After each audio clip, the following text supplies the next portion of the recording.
Indeed, Dr. Jason Johnson, welcome back to the show. Welcome back to the show. Greetings, Lurie. How are you today? It's been a long time. It's been a long time, unless I'm exhausted. I was up until the wee hours of the morning with a whole bunch of black women and some brothers, and talking some things, dealing with some things. I'm managing, bro. How are you doing, Mr. Political Scientist? This has been the wildest 3 weeks in politics I think I have ever experienced that didn't Yep. involve a scandal or a war. Like, if Yeah. you think about Yeah. that debate, the debate with Trump and Biden was June 27th. So, like, it was just Wow. over 3 weeks ago. Just over 3 weeks ago.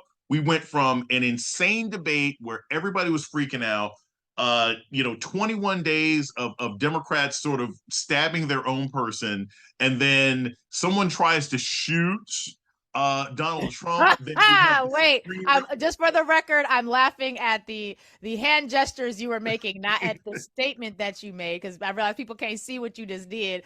But yes, Oh, go I ahead, know. sir. Go I know ahead. this is radio. Uh, then you had the Supreme Court offer absolute immunity to a president. Then you had a sitting president say, "I'm not going to take my party's nomination," and now you have the party rallying around Kamala Harris. Like this. Seriously, this isn't West Wing. This would be the Oval. Like if Tyler Perry were writing this right now, we'd be like, "See, that's why I watch your show, Tyler, because this is too ridiculous." That's what the last 3 weeks have been.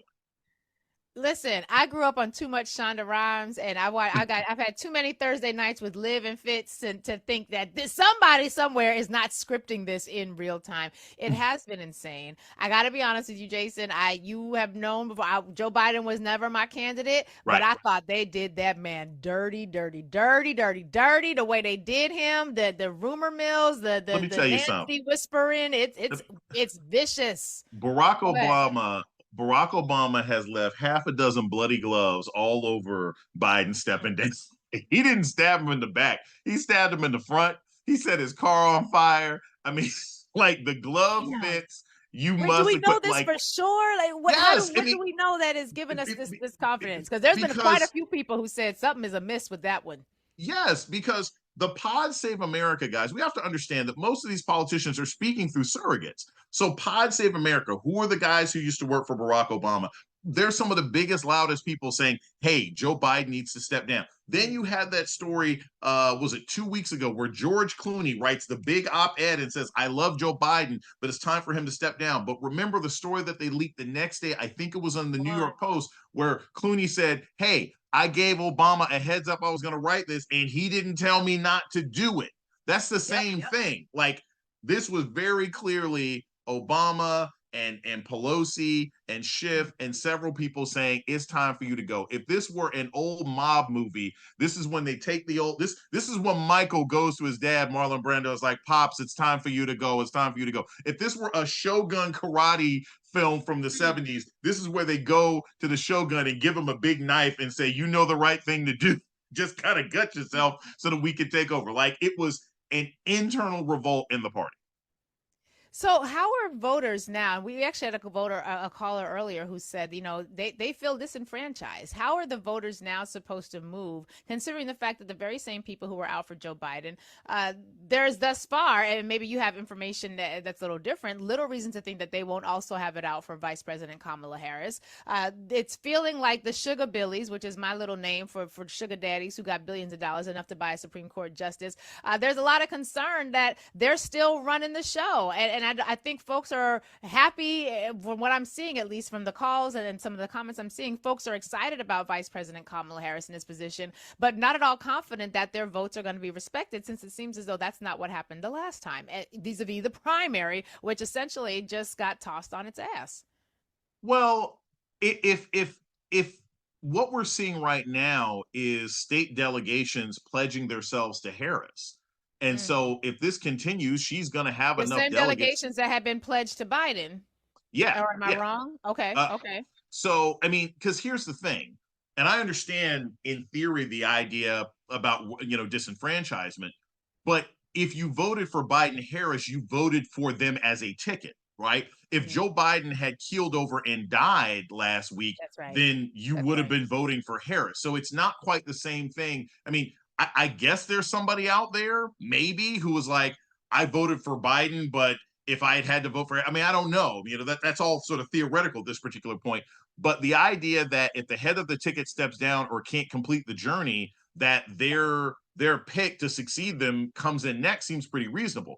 I think what was concerning to a lot of people, especially black folks, was the idea of an open convention, which was being leaked by people perhaps in Whitmer, at least initially. Whitmer seems to be very much on the campaign now. Same with Gavin Newsom. When it was going to be an open convention, then the idea that a group of people in a room would possibly subvert 14 million people voting was a concern, but that doesn't seem like it's going to happen now. So I suspect most people's votes are going to be respected. Again, if you voted for Joe Biden, but you're not happy about Harris, I don't know what to tell you. I mean, because she was the VP. Yeah. But for the most part, I think it seems pretty much clear now she's going to be a lot. Okay, and we're also seeing there's been some real concern about where Hakeem Jeffries has stood in this one. My congressman and Professor Jeffries, Hassan Kwame Jeffries, Hakeem's brother, says, "I keep hearing, will Representative Jeffries endorse VP Harris? Will he? Question mark! Exclamation! Question mark! Exclamation! Questionation!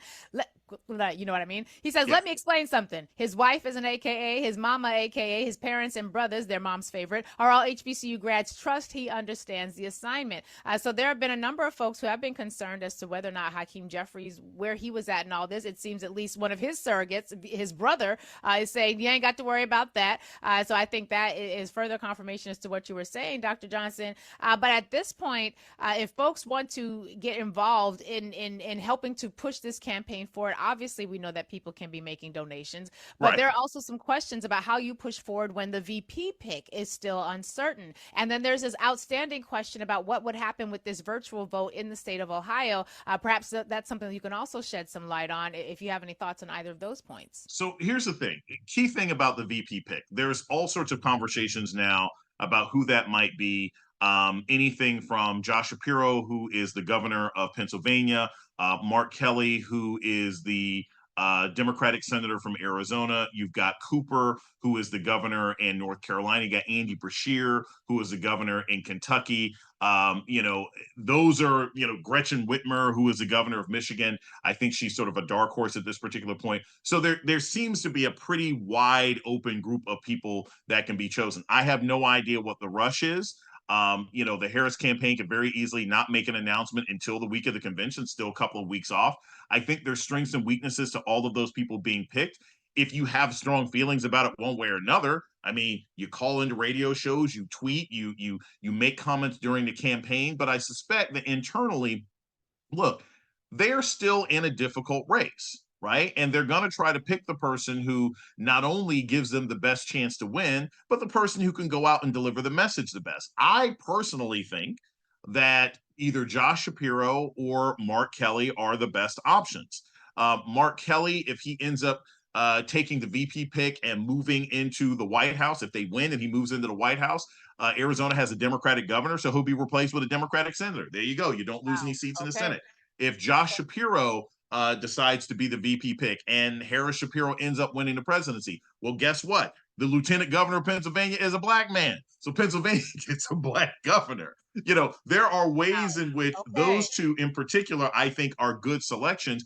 But I trust that the Harris campaign is not going to be, they're not going to make the mistakes of the Clinton campaign in 2016.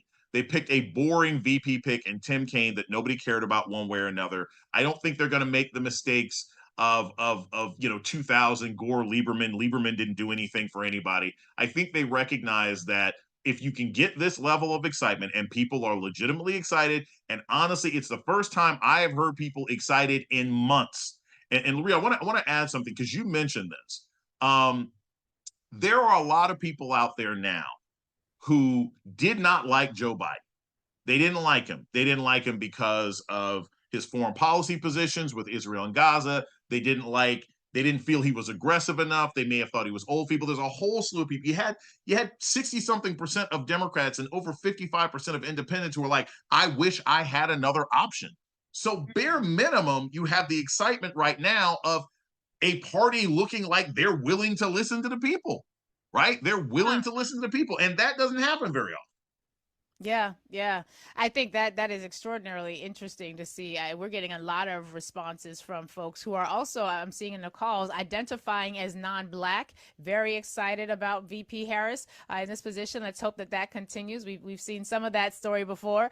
There's a lot of concern about white women, Jason. Get right. So there's concern about white women, whether or not they will actually show up. I asked a question of the audience last week. Have you ever, or would you ever sit under a female pastor? And there was some, even the people who said that yes, they would sit under female pastor. They knew a whole lot of people who would not, particularly men. So there's some questions as to how this will show up in a country that is notoriously racist and patriarchal. But I really am curious as well about this situation in Ohio. Apparently, there was a rules change that is somewhat ambiguous, which was part of the reason why the Democrats were trying to have this virtual roll call before the convention. What do you know about that? And is that still an issue that Democrats need to be aware of, concerned about? Give us a tea So there. believe it or not, so I used to teach. I used to teach in Ohio. I still have a lot of students there. Some of my former students are actually elected officials one way or another. I have not been told by anybody there that that is a concern. I mean, I've heard Oh, something about the virtual thing, but I like literally was talking to one of my former students who is an elected official, who is part of the state house. And I was like, "Is this a thing?" And he's like, "Nah, it's not really going to be a thing one way or another." It's very similar. Lurie, I put it in the same category as people who were concerned that if Biden steps off the ballot, that Republicans would sue to keep Harris off the ballot. That they've been talking a lot about it. Yeah, yeah, go ahead and they've been speak to talking a that, lot of please. cash money nonsense on that. It's not likely to be a thing. So I think that's important for people to understand. There's enough actual work to be done without getting into sort of theoretical speculation of additional problems. So that's how I see it. I will also say this because I think this is not a small part of what we're seeing going on right now. You cannot discount the fact, and I say this as somebody, I did something really interesting last night, Lurie. I'd done radio, I'd been on MSNBC in the morning, I'd done the weekend with Simone Sanders and Michael Steele and Alicia Menendez. But when the announcement came out, I watched a lot of Fox. I watched a lot of Fox last night for almost 2 hours Yeah. because I also had some conversations with some Republican friends of mine who are in consultants, in media, whatever. And I have to tell you, they are really flummoxed. The entire Republican campaign was based on beating up Sleepy Joe. And in Mm. 2 hours of watching Fox News last night, I was shocked. I was Miss Favors. I was so shocked at how they really didn't know what to say. Like they had turned Harris into this cartoon character. And now that they actually had to face her, I didn't hear one person say, well, you know what? She's still underground because of the polling. I didn't hear one person say, well, you know what? America will never vote for a black. They were just kind of I mean, she's a D. I mean, they didn't have anything other than DEI. And I Right. think it's And important for I, people. I don't know that DEI works, considering your boy JD Vance. He ain't even been a senator a half a Right. term. He been 2 years. Trump with his non-governing behind prior to being the president, and we saw what a disaster that was. I don't know that the DEI gonna fly quite the way that it usually does. It doesn't. And I think something else to understand about women voters and white women voters, the infamous 52-53% that voted for Trump in 2016. Just like I said, that it's been the wildest 3 weeks that I've seen in American politics as a human being, in the time I have been on this, blessed to be on this planet. Um, we are in a very, very different place as a country than we were in 2016. Very, very different place. 2016 was, first off, Trump hadn't been in office yet. We hadn't seen the disaster. We hadn't dealt with COVID. We hadn't gone through the Me Too movement. You hadn't seen the Supreme Court take away the right to healthcare access and abortion across millions and millions and millions of people for the state. So we are in a very different place as far as the actual consequences of the election. So I think that the gender gap, which has always worked in favor of the Democratic Party, will probably be a lot wider now because people actually see that there's something at stake. I Right. think Harris's path to success. I had a long conversation, like I said, with a pollster because I was like, America. I don't know if America's going to do that. This is America. Don't keep going. Childish Gambino was very clear to me. I was like, I don't know that this Right. works in America. But having had a long conversation with a pollster, what it boils down to is this: whatever Harris loses in white voters, and let's not forget, Joe Biden had the best performance with white voters of any Democratic nominee for president since Jimmy Carter. Joe Yeah. Biden was winning white seniors over Trump. That is a crazy number for a Democrat to be winning seniors white seniors over Trump. So whatever But what numbers happens that, to all that now? so that's the thing. We don't know.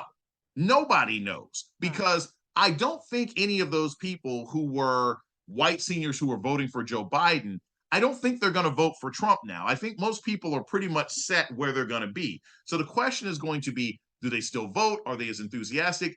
Her pathway to success numerically is, can you hold together 94, 95% of Joe Biden's coalition from 2020? And can you get high turnout from young people and black folks? Now, 65% of eligible black women voters voted for Obama in 08. 65%, higher than any group of people. There is no way I can imagine, with 44,000 sisters on a Zoom call last night, you On a can't tell me. dime, Jason Johnson, on a dime. I I got the mean, text from every one of my group chats. All my sister everybody. friends, we were spreading that text. Yes. Exactly. Yes. So if Obama got 65% of all eligible black women in 08, there is no reason to think Harris can't get 69, maybe even Yeah. 70, given what's at stake in the country. And if she gets 70% of all eligible black women to vote for her and high youth turnout, and remember, you got a lot of young people who are like, I didn't want to vote for Joe, but I can vote for her. Right. Then I think she can make up for the loss of white voters in certain places, and especially if What she about has a black very good men? VP. What are your thoughts about you? You are a black, you are a man. Black Yes, thank men. you. Without Yes. speaking for all of them, what is your sense there? What's the barbershop room? What's that conversation like right now? What's y'all Here's the thing. discussing? The whole black men for Trump, black men falling off thing, it has always been a conversation without data. And I will give you the two clear Thank you. examples of it.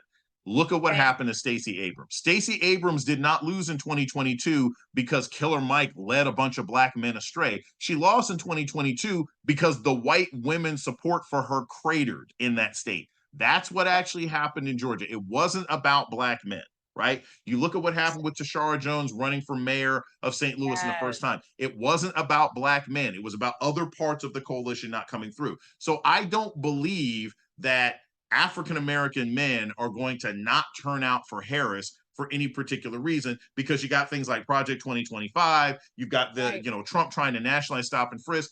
The kind of brothers, and you've heard me say this all the time, the kind of brothers who wouldn't vote for Harris because she's a woman are probably going to vote anyway. Like, I Right. mean, here's the thing. The kind of brothers who wouldn't vote for Harris for any demographic reason, and I've said this in general, if you wouldn't vote for her because she's a woman, if you wouldn't vote for her because she's black, if you wouldn't vote for her because she's biracial, if you wouldn't vote for her because of her marriage choices, if any of those things were a concern to you as a voter, you already weren't voting for the Democrats. You just like getting on Twitter, or you're just trying to move into a different space because people are tired of seeing you talk on ESPN. Yes, we know what I'm talking about. So, Ooh, Lord, shots fired. just saying. So I don't think that's really going to be an issue. There's a cynicism. I've said this many, many, many a time. The kind of black man, in my experience, now I've met a couple of people who are actual MAGA, like they work for the party, whatever. But the kind of black man who says that I would vote for Donald Trump, or who likes Trump, is usually the kind of black man who's so cynical they don't really believe in voting anyway. Come on. So, they talk a Come lot of on, Dr. smack, but they ain't really vote. So Right. Talking a lot, you ain't saying much of nothing. He is Dr. Jason Johnson. He says things that mean things, and he's super dope. We got to get you back on these airwaves again, brother. We gonna need some more sane conversation and assessment as to what's happening, and your voice is certainly one that can provide that. Go ahead. Real quick, I want to point out to people, you can go to my Instagram at drjasonpolitics. You can go to my Twitter at drjasonjohnson. My podcast drops every Friday. It's a word with Jason Johnson on Slate. This past week, I had a long conversation with Michael Steele about the RNC and about black voters and black MAGA in particular. So go to my Instagram, go to slate.com, download, subscribe, follow, listen to my podcast. It's a really interesting conversation. And we had it before Joe Biden dropped out of the race. So a lot of the stuff is still applicable.